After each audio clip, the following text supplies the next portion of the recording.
یہ شو ایک ہاتھ دے تو زور کار میں ایک ہاتھ دے یہ شو وزن تو حالس ووٹ دوں اور پاتھے ہم ہو سوریت واپس ٹھیک ہے میں اتنی بات کہتے ہوئے جو عمر صاحب کی میں نے باتیں سنی شاید پری پور الائنس کہیں نہیں ہونے والا ہے اور جہاں تک عمر صاحب نے میرے ساتھ 10-15 بار بات کی اگر کہیں پہ مجبوری بھی ہوگی لیکن اب کی بار دونوں کانسٹیٹوئنسی سے نیشنل کانگریس کا امیدوار ہوگا وہ جو بھی لیڈرشپ چاہے لیڈر ہمارے جو لیڈر وہ چاہے لیکن ہوگا این سی کا اسمبلی پر بھی دعویٰ بولیں گے آج مودی کو یہاں سے راج کو بنائیں گے اور یہی گٹھ جوڑ لے کر ہم اسمبلی میں جائیں گے کوئی الائنس دونوں کانسٹیٹوئنسی میں آپ کی بات نہیں ہے تو اگر آپ میری بات سنیے جہاں تک عمر صاحب کی تقریر میں نے سنی پری پول الائنس کہیں نہیں ہونے والا اب میاں صاحب نے کن حالات میں کہا وہ مجھے نہیں معلوم لیکن اگر مجبوری ہو گئی الائنس کی آپ میرے سے لکھ کے لیجئے دونوں کانسٹیٹوئنسی میں کوئی الائنس نہیں ہوگا بولا آج سے ہم نے دونوں کانسٹیٹوئنسی میں الیکشن کا بالکل بجایا اور اپنے ساتھیوں سے ہی گزارش کی کہ آپ تیار رہیے آج سے ہی گھر گھر جا کے این سی کو اور مضبوط کیجئے دیکھیں این سی نے دونوں کانسٹیٹوئنسی سے 30,000 ووٹ ہمیں پڑے ہیں اور ہم نے 20,000 کی لیڈ دی ہے یہ ساؤتھ کشمیر سب سے زیادہ ہے اتنا ہی نہیں دونوں کانسٹیٹوئنسی میں یہ ریکارڈ ہے کہ ہمیں این سی کو 30,000 ووٹ ملے ہیں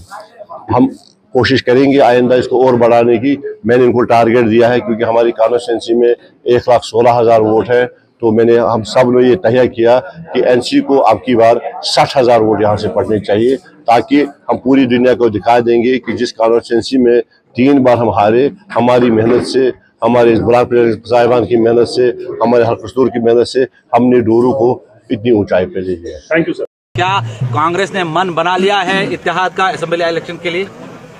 دیکھو جو آپ سب لوگ جانتے ہیں کہ پچھلے 10 سال پورے ملک میں جو حالات بنے ہیں جو بھارتیہ جنتا پارٹی جن سنگھ نے بنائے اس کو دیکھ کر آج 2024 میں ہمیں کئی پارٹیوں کو مل کر کے ایک انڈیا الائنس بنا کر اس وقت آمنے سامنا مقابلہ کرنا پڑا اور کر رہے ہیں تو میں نے اسی چیز کا اشارہ دیا چونکہ ورکر یہاں پر جو لوگ ہیں ان کو زیادہ ٹیسٹ اسمبلی کے چناؤ کے ساتھ تھا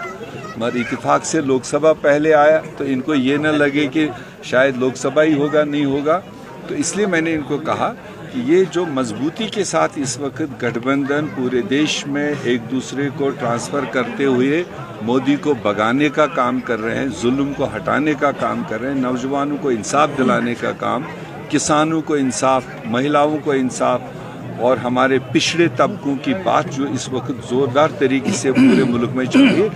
یہی جذبہ کل جموں کشمیر جب آنے والے 4 مہینے 5 مہینے میں یہاں چناؤ ہوگا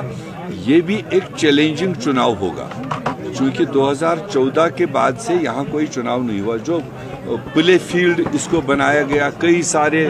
تجربے کیے گئے اور صرف ظلم جموں کشمیر کے لوگوں کو دیا یہاں کے نوجوانوں کو دیا ہمارا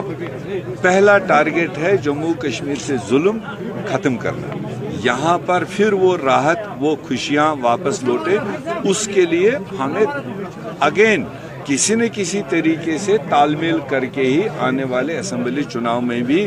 اتحاد کر کے یہاں پر ایک مضبوط سرکار مضبوط آواز پیدا کرنی پڑے گی جو اگلے 5 سال یہاں کے لوگوں کی خدمت کرے ماحول بہت ہی زیادہ اچھا ہے اور یہ پہلا جوائنٹ شو نہیں ہے اس سے پہلے نہیں نا میگا شوز تو اس سے پہلے بھی ہم نے کیے آپ صرف اس سیٹ کی بات کر رہے ہو ہم نے 4 دن لگاتار میگا شو کیے چناب والی میں اس سے پہلے فاروق عبداللہ صاحب خود جموں میں موجود تھے جب رمن بھلا صاحب نے کاغذ بھرے کٹھوا میں بھی باقی جگہوں میں ہمارے اس طرح شو رہے اور انشاءاللہ آگے بھی جب تک پولنگ ختم نہیں ہوتا ہمارا یہ سلسلہ جاری رہے گا اور اس سے آگے بھی